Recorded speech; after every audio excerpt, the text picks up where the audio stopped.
Hello दोस्तों, आज के इस वीडियो में हम रैखिक समीकरण के बारे में पढ़ेंगे। देखिए, जैसे कि ये समीकरण है 2x प्लस 3 बराबर 9।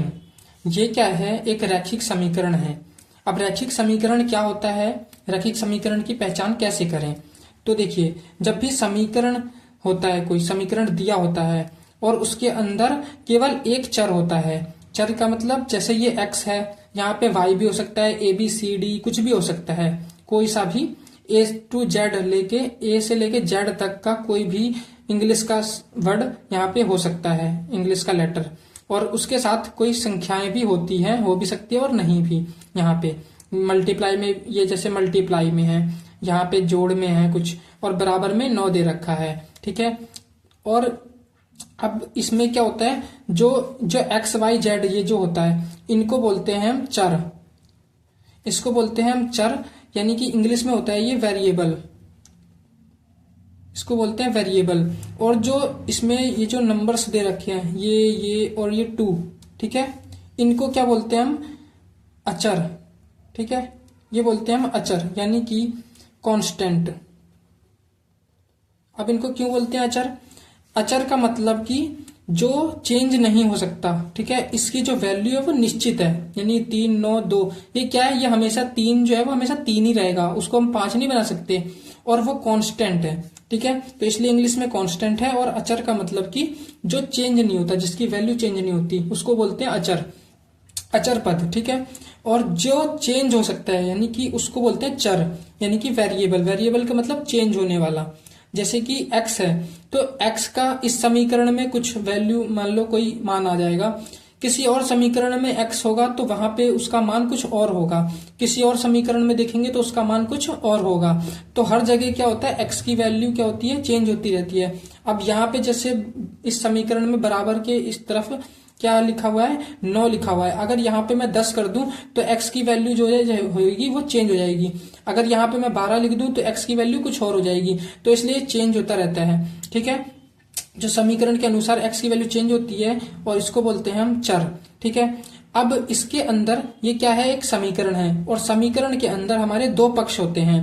पहला है हमारा ये वाला, ये है हमारा बायां पक्ष, ये हमारा लेफ्ट हैंड में है तो ये बायां पक्ष हो गया। और जो राइट हैंड में है, यानी कि 9, ये हमारा है दायां पक्ष। ये दाईं तरफ है तो ये दायां पक्ष। ठीक है, ये दायां पक्ष है और ये बायां पक्ष है। इसको हम LHS कह सकते हैं इंग्लिश में, और इसको हम कहते हैं RHS। इसको कहते हैं LHS और इसको कहते हैं RHS। अब ये तो हो गया समीकरण। अब रैखिक समीकरण का मतलब क्या है? रैखिक का मतलब है कि लीनियर इक्वेशन। ठीक है, रैखिक समीकरण को क्या बोलते हैं? Linear equation.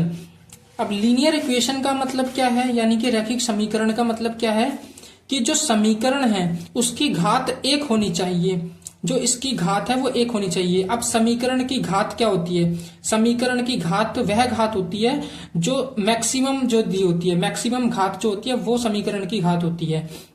जैसे कि यहाँ पे क्या है, 2x प्लस 3 बराबर 9 है। तो यहाँ पे जो x की घात है वो कितनी है? जब कुछ नहीं लगा होता इनके ऊपर यहाँ घात में, तो क्या होता है, 1 होती है घात, मतलब उसकी घात 1 होती है। तो इसमें x और कहीं है? नहीं है। तो x की घात जो होगी 1 होगी, वही समीकरण की घात भी क्या है, 1 है। और जिस समीकरण की घात 1 होती है उसको ही रैखिक समीकरण कहते हैं। अब जैसे कोई समीकरण है 2x square plus 3x plus 8 बराबर 10। ठीक है, इस प्रकार मान लो समीकरण दे रखा है। तो यहाँ पे क्या है, जो x की मैक्सिमम घात कौन सी है? यहाँ पे x की घात तो 1 भी है, यहाँ पे x की घात 2 है। तो समीकरण की घात क्या होगी? यहाँ पे 2 होगी।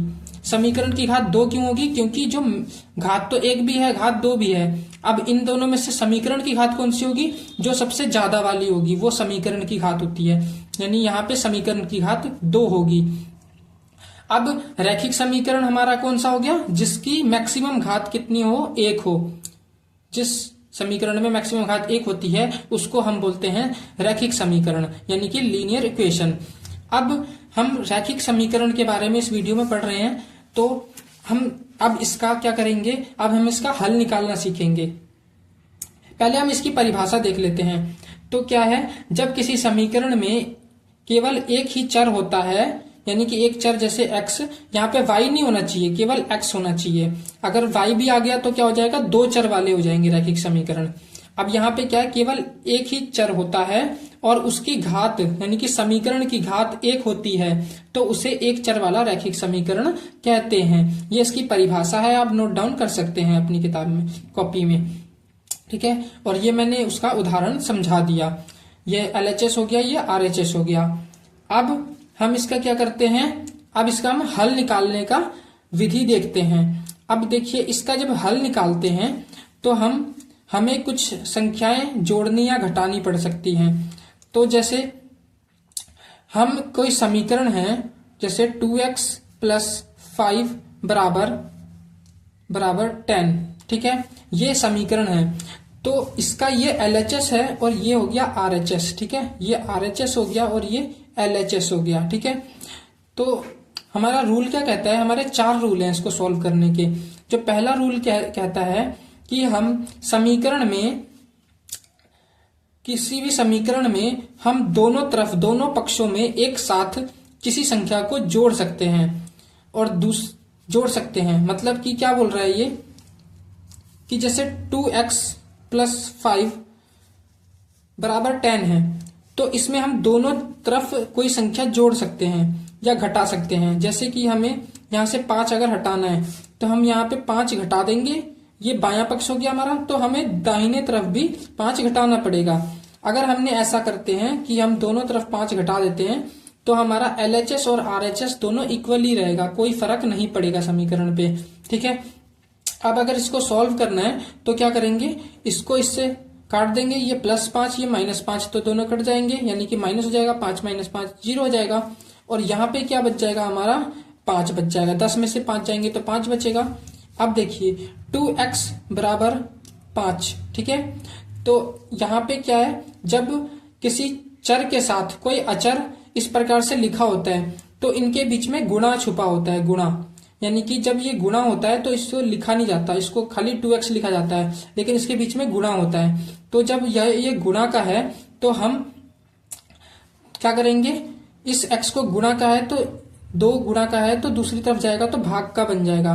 तो यहाँ पे हम x की वैल्यू हमें अगर निकालनी है तो x बराबर हो जाएगा हमारा 5/2, क्योंकि जो ये गुणा का है वो भाग का बन जाएगा और ये 5/2 x का वैल्यू आ गया और ये इसका क्या हो जाएगा, समीकरण का आंसर हो जाएगा, इसका हल हो जाएगा, ठीक है।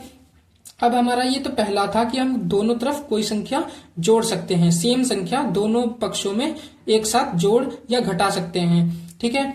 इसी में 2 हमारे हो गए, जोड़ना और घटाना। अब दूसरा हमारा होगा कि गुणा और भाग, ठीक है, गुणा और भाग, यानी कि हम दोनों पक्षों में किसी संख्या से गुणा भी कर सकते हैं और दोनों पक्षों को किसी संख्या से भाग भी कर सकते हैं, तो समीकरण पर कोई प्रभाव नहीं पड़ता। जैसे कि, ठीक है, जैसे कोई समीकरण है 2x + 3 = 7, ठीक है। अब हम क्या कर सकते हैं, किसी संख्या से दोनों तरफ गुणा या भाग कर सकते हैं। तो हम पहले गुणा का देख लेते हैं। अब इसको दोनों तरफ क्या करो, 2 से गुणा कर दो, यानी कि 2 × 2x + 3, यानी कि इसको हमने 2 से गुणा कर दिया और इस तरफ भी हमने क्या किया, 2 से गुणा कर दिया। अब इसको इससे गुणा कर देंगे तो कितना आएगा, 2 दूनी 4x जमा 2 तिया 6 बराबर 7 दूनी 14। अब ये 6 यहाँ क्या है, जोड़ का है, तो 6 को दूसरी तरफ ले जाएंगे तो क्या बन जाएगा, घटा का सवाल, ठीक है। मतलब यहाँ पे अगर 6 जोड़ का है तो हम इसको दूसरी तरफ ले जाएंगे तो वो घटा का 6 बन जाएगा। इसको हल करने के लिए हम क्या करते हैं, चर वाले पद को एक तरफ रखते हैं और जो अचर वाला पद होता है उसको हम दूसरी तरफ भेज देते हैं, उसको हम राइट हैंड पे भेज देते हैं। अब ये हमारा लेफ्ट हैंड क्या हो गया, LHS हमारा 4x हो गया और बराबर में 14 और माइनस में 6, ठीक है। तो 14 में से 6 जाएंगे तो कितने बचेंगे, 8।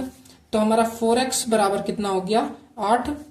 तो x बराबर कितना हो जाएगा, 8/4, क्योंकि 4 गुणा का है तो वहां भाग का हो जाएगा, तो 8/4 यानी कि इससे काट देंगे तो कितना आ जाएगा 2 आ जाएगा। तो x का मान हमारा क्या आ जाएगा 2। ठीक है, ये हमारा इसका हो जाएगा फाइनल आंसर। ठीक है, तो इस प्रकार से समीकरण को हल किया जाता है। अब अगर यदि हम इसको 2 से गुणा नहीं करते तो भी हमारा x का मान, इस कंडीशन में भी हमारा x का मान कितना आता, 2 ही आता। ठीक है, यहाँ पे भी 2 ही आता और यहाँ पे भी 2 ही आ रहा है। तो किसी संख्या से अगर गुणा करते हैं हम दोनों तरफ तो उससे हमारा फर्क नहीं पड़ता। अब हम भाग का देखते हैं। ठीक है, जैसे कोई संख्या है, कोई समीकरण है 3x - 2, ठीक है, बराबर में 6। ठीक है, अब हम क्या करेंगे, दोनों तरफ 3 से भाग कर दें। अगर दोनों पक्षों में 3 से भाग करें, अब क्या होगा कि अगर इसको हमने 3 से भाग कर दिया और इस तरफ भी हमने 3 से भाग कर दिया तो क्या कोई समीकरण पे फर्क पड़ेगा? कुछ फर्क नहीं पड़ेगा। यानी कि इस कंडीशन में जो आंसर आएगा x का, वही आंसर इस कंडीशन में भी आएगा। यहाँ पे क्या आंसर आएगा, इसको सॉल्व करके देखते हैं। 3 से 3 कट गया, बचा कितना, x - 2 बराबर, यहाँ पे 3 से ये कट जाएगा कितना पे, 2 पे, तो यहाँ आ जाएगा 2। अब x बराबर कितना हो जाएगा, ये 2 माइनस का है तो दूसरी तरफ भेज देंगे इसको, तो प्लस का बन जाएगा। यानी कि 2 और प्लस का ये वाला 2, तो कितना हो गया, 4 हो गया। ये क्या हो जाएगा, x का मान हो जाएगा। ठीक है, और अगर इस कंडीशन को अगर हम सॉल्व करेंगे तब भी x का मान कितना आ जाएगा, 4 ही आएगा। दोनों में सेम आंसर आता है। तो भाग करने पे भी कोई फर्क नहीं पड़ता, दोनों पक्ष में होना चाहिए। ठीक है, तो इस वीडियो में इतना ही। आशा करता हूँ आपको समीकरण के बारे में, रैखिक समीकरण के बारे में सब कुछ पता चल चुका होगा और समीकरण हल करना भी हमने इस वीडियो में सिखा दिया। तो अगर यह वीडियो आपको अच्छी लगी तो वीडियो को लाइक और चैनल को सब्सक्राइब जरूर करना। मिलते हैं नेक्स्ट वीडियो में, तब तक के लिए जय हिंद, जय भारत।